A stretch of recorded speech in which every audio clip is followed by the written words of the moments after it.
Test 1.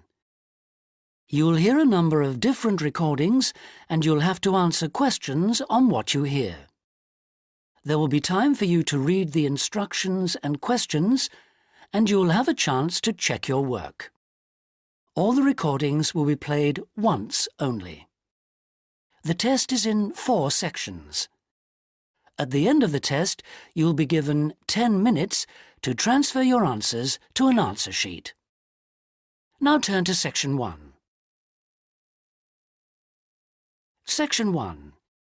You'll hear a young student asking the social organizer of his school for information about organised trips.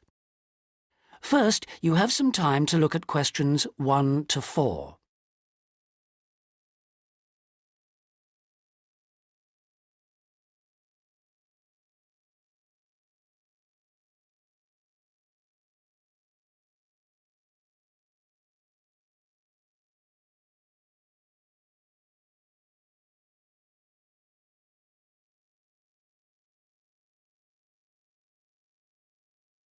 You'll see that there is an example which has been done for you.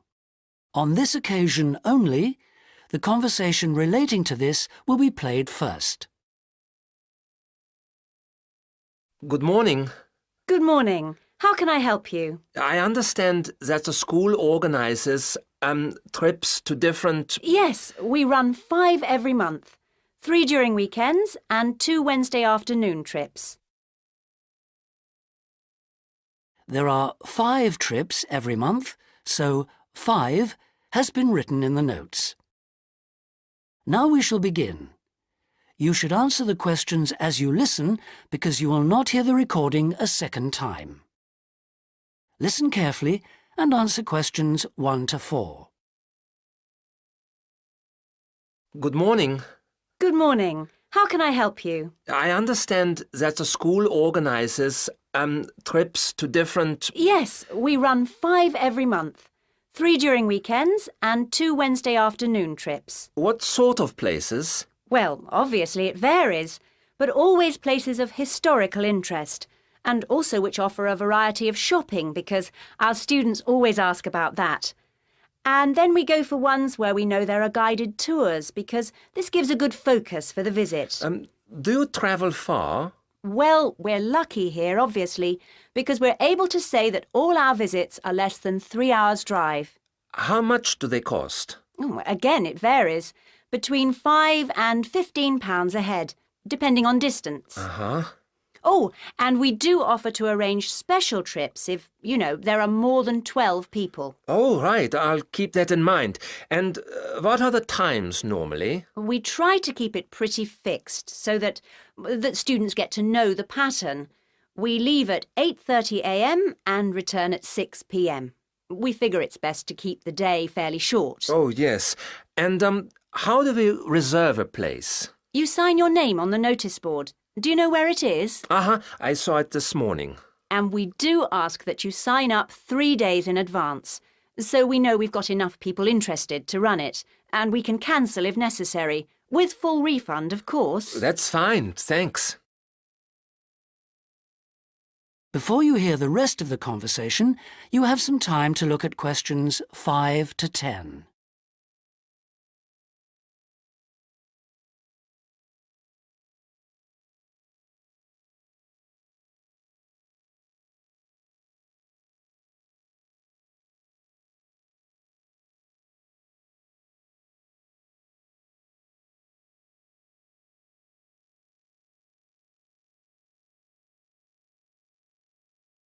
Now listen and answer questions 5 to 10.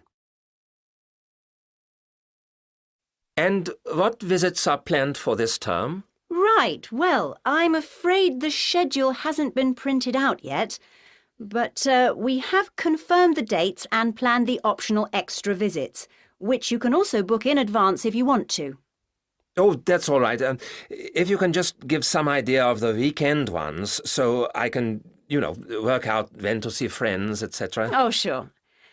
Well, the first one is St Ives. That's on the 13th of February, and we'll have only 16 places available, because we're going by minibus. And that's a day in town with the optional extra of visiting the Hepworth Museum. All right, yeah, that sounds good. Then there's a London trip on the 16th of February, and we'll be taking a medium-sized coach, so there'll be 45 places on that. And let's see, the optional extra is the Tower of London. Oh, I've already been there. After that, there's Bristol on the 3rd of March. Where? Bristol, Bristol. Okay. That's in a different minibus with 18 places available. Oh, and the optional extra is a visit to the SS Great Britain. Okay. We're going to Salisbury on the 18th of March, and that's always a popular one because the optional extra is Stonehenge. So we're taking the large coach with 50 seats. Oh, good. And then the last one is to Bath on the 23rd of March. Oh, yes. Is Bath the Roman city? Yes, that's right. And that's in the 16-seater minibus. And where's the optional visit? It's to the American Museum.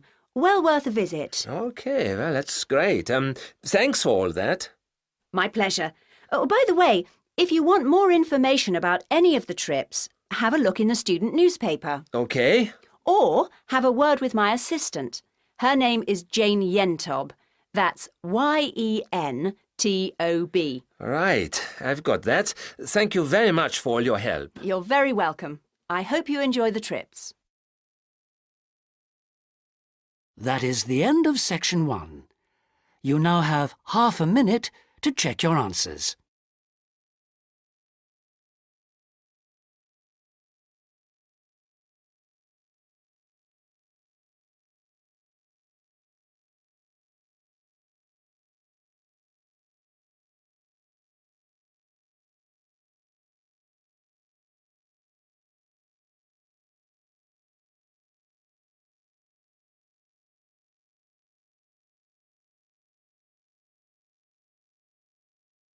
Now turn to section 2. Section 2. You'll hear a tour guide giving a talk about a museum centre called Riverside Industrial Village. First, you have some time to look at questions 11 to 13.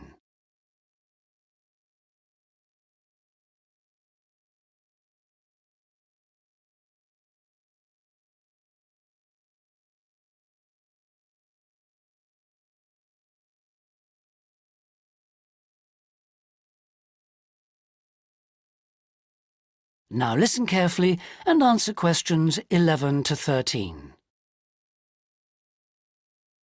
Good afternoon, everybody, and welcome to Riverside Industrial Village.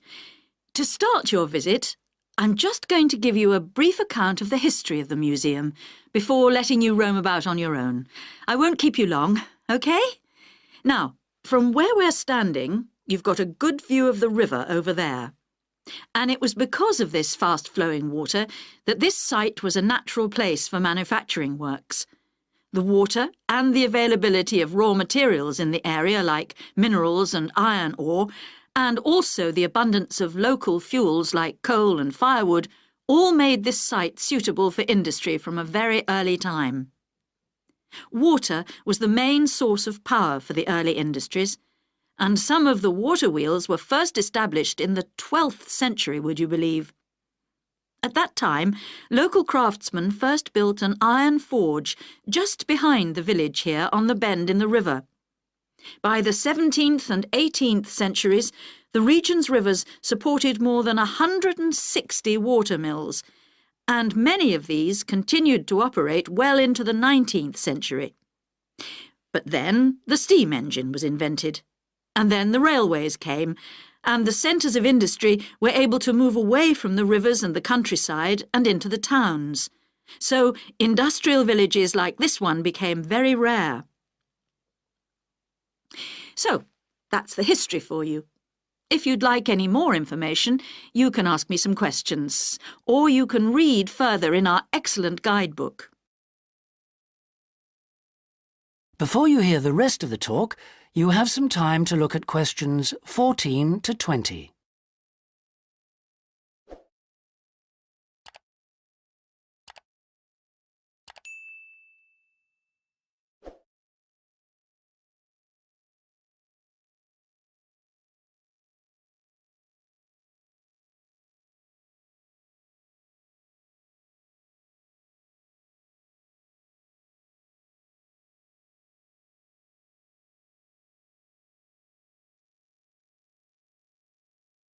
Now listen and answer questions 14 to 20.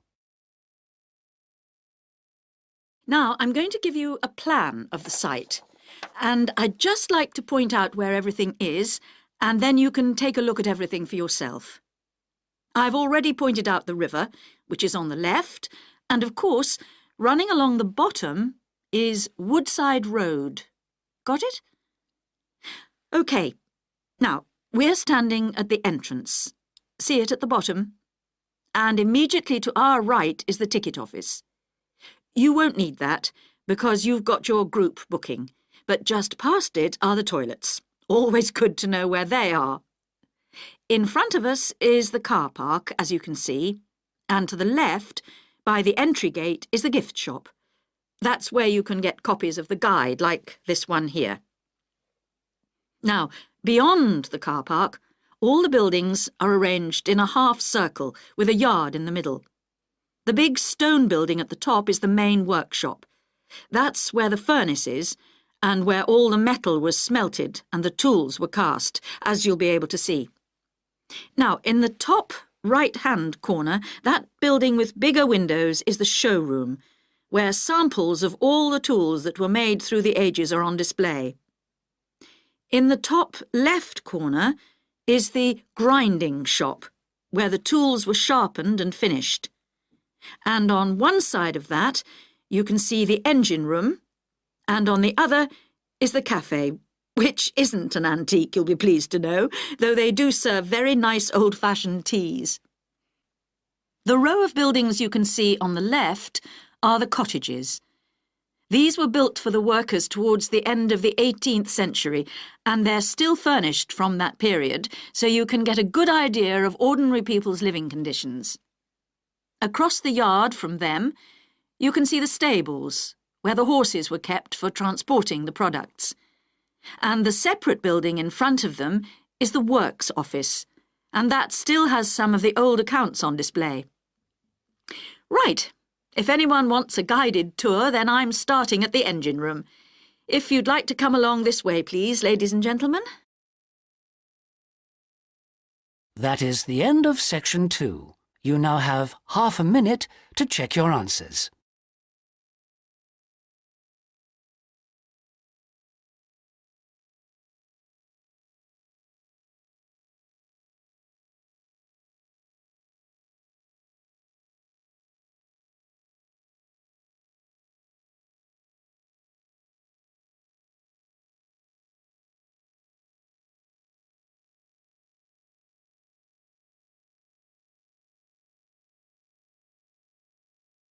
Now turn to section 3. Section 3. You'll hear Melanie, a student, talking to one of her lecturers about her studies. First, you have some time to look at questions 21 to 27.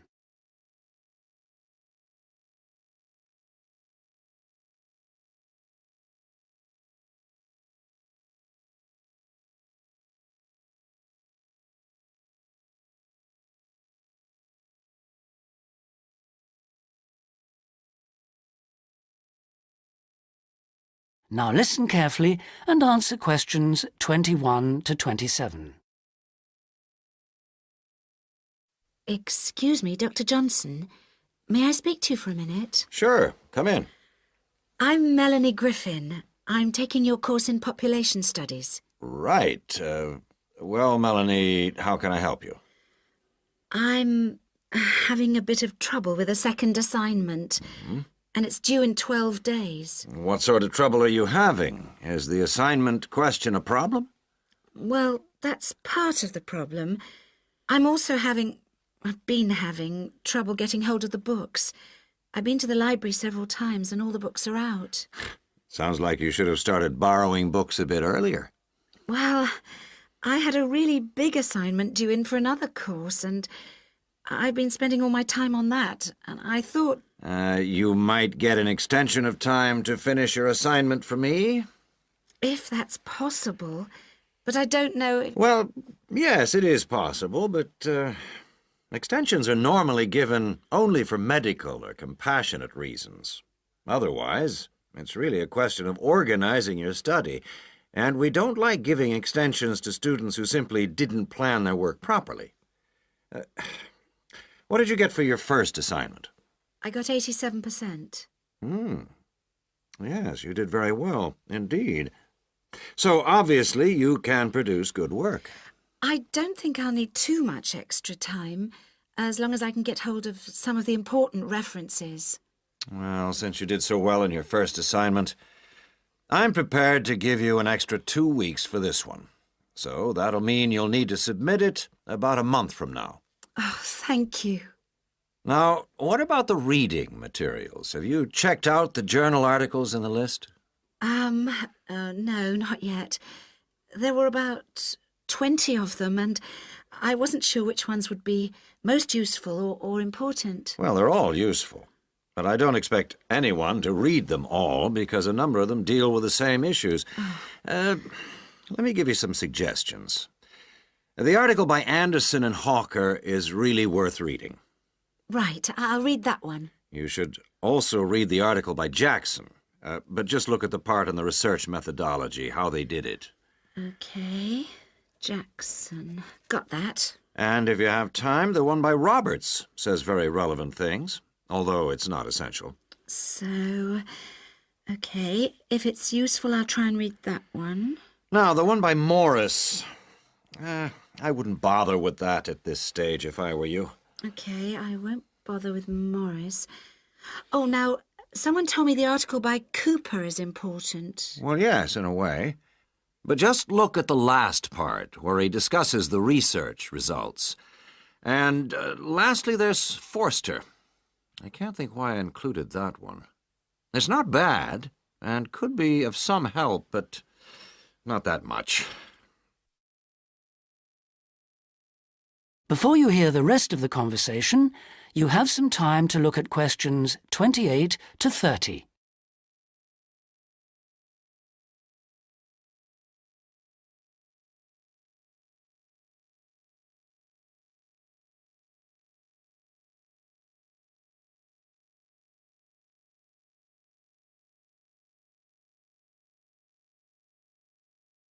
Now listen and answer questions 28 to 30.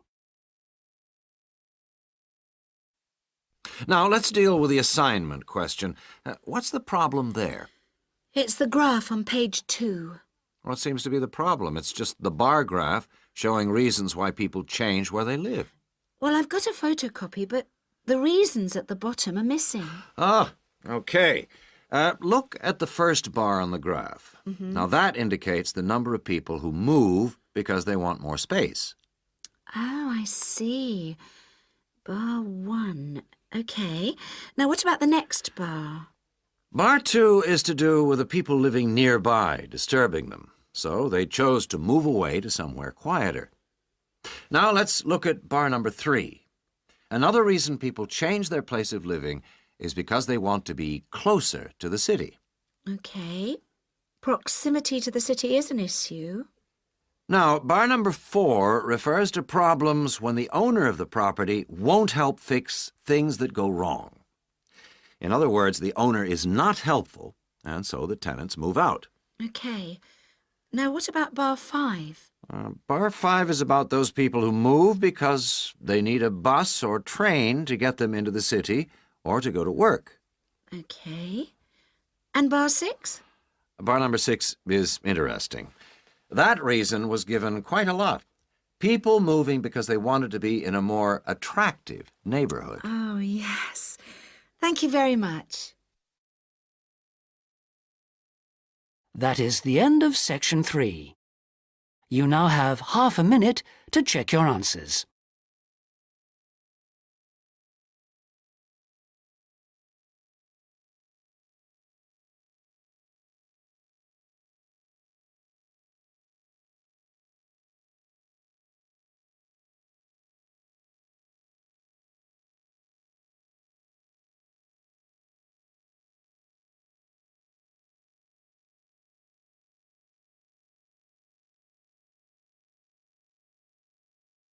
Now turn to section 4.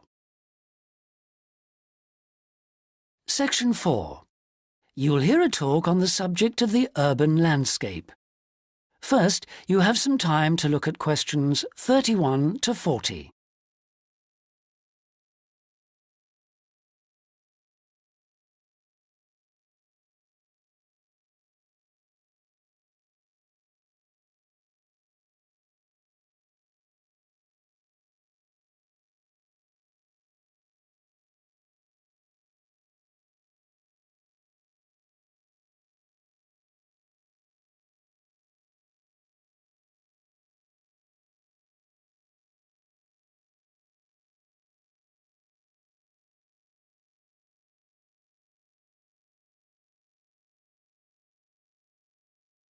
Now listen carefully and answer questions 31 to 40.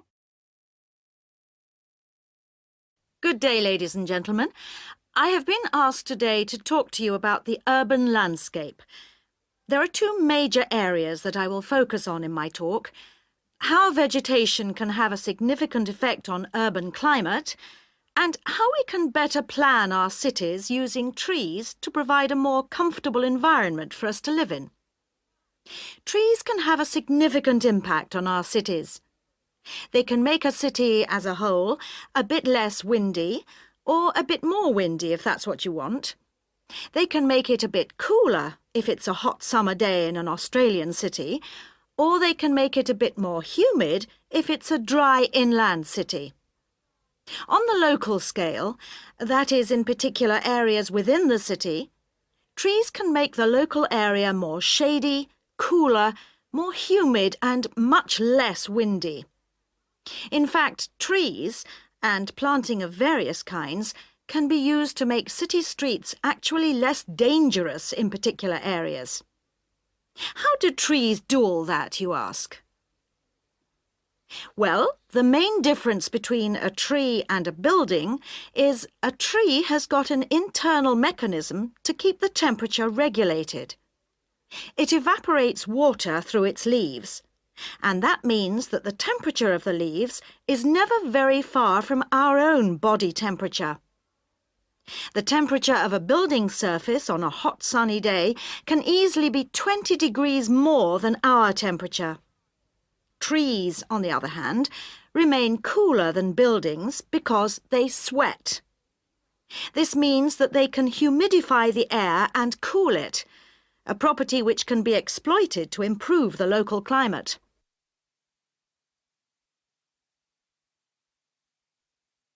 Trees can also help break the force of winds. The reason that high buildings make it windier at ground level is that as the wind goes higher and higher, it goes faster and faster. When the wind hits the building, it has to go somewhere. Some of it goes over the top, and some goes around the sides of the building, forcing those high-level winds down to ground level. That doesn't happen when you have trees. Trees filter the wind and considerably reduce it, preventing those very large, strong gusts that you so often find around tall buildings. Another problem in built-up areas is that traffic noise is intensified by tall buildings. By planting a belt of trees at the side of the road, you can make things a little quieter, but much of the vehicle noise still goes through the trees. Trees can also help reduce the amount of noise in the surroundings, although the effect is not as large as people like to think. Low-frequency noise in particular just goes through the trees as though they aren't there. Although trees can significantly improve the local climate, they do, however, take up a lot of space. There are root systems to consider, and branches blocking windows and so on. It may therefore be difficult to fit trees into the local landscape. There is not a great deal you can do if you have what we call a street canyon, a whole set of high-rises enclosed in a narrow street. Trees need water to grow. They also need some sunlight to grow, and you need room to put them. If you have the chance of knocking buildings down and replacing them, then suddenly you can start looking at different ways to design the streets and to introduce tree planting. That is the end of section 4. You now have half a minute to check your answers.